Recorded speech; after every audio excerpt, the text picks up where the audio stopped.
கோமதி எப்படி எல்லார் கண்ணிலையும் மண்ணை தூவிட்டு போனாலோ அதே மாதிரி இந்த பொண்ணு ராஜியும் பண்ணிட்டாளே.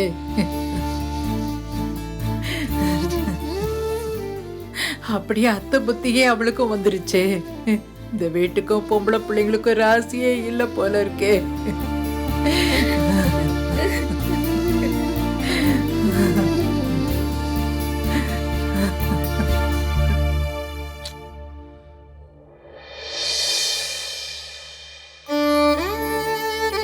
இப்படி பண்ணிட்டு போயிட்டாளே.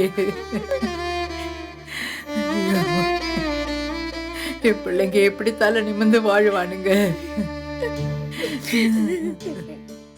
உங்க பொண்ணு ஓடி போயிட்டாளா? இத நீங்க பொண்ணு வளர்த்த லட்சணமா? வெக்கமா இல்ல உனக்கு? நீ எல்லாம் எதுக்கியா ஊருக்குள்ள பெரிய மனுஷன் சொல்லிட்டு தெரியுற? இப்படி கேடு கட்ட குடும்பமா இருக்கு. கல்யாணத்தன்னைக்கு பொண்ணு ஓடி போயிருக்கா. ஒழுங்கா புள்ளைய வளர்க்க தெரியல. அத சொல்லி காட்டின கோபம் வருதா? கோபம்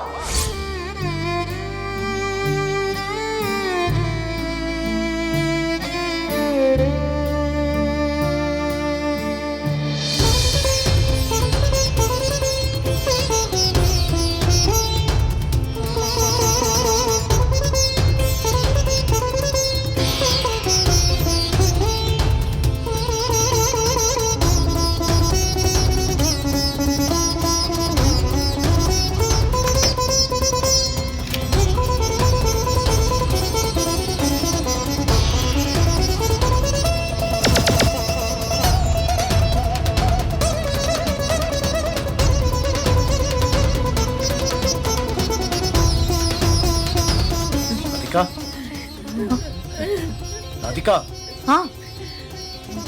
கோபி ரூம்ல முத்துமாமா மட்டும்தானே இருக்காரு? ஆமா, ஏன் கேக்குறீங்க? கொஞ்ச நேரத்துக்கு முன்னாடி சோகமா எதையோ யோசிச்சுட்டு இருந்தாரு. திடீர்னு எழுந்து கதவை மூடி இருக்காரு. எனக்கு என்னவோ தப்பா தெரியுது, பயமா இருக்கு. ஐயோ அண்ணே, அண்ணே கதவை போட்டுக்கிட்டாரு. ஐயோ ஐயோ அண்ணே, என்னம்மா? அண்ணே அண்ணே அண்ணே கதவை திறங்க. அண்ணே அண்ணே எனக்கு கதவை திறங்க. அண்ணே எனக்கு மாமா மாமா எனக்கு கதவை திறங்க. மாமா கேளுங்க, கதவை திறங்க. மாமா கதவை திறங்க. ஐயோ முத்து, கதவை திறங்க. மாமா பின்னாடி கதவை வழியா போய் பாரு பழனி. மாமா அண்ணே சரி அண்ணே கதவை திறங்க. அண்ணே கதவை திறங்க. அண்ணே திறங்க.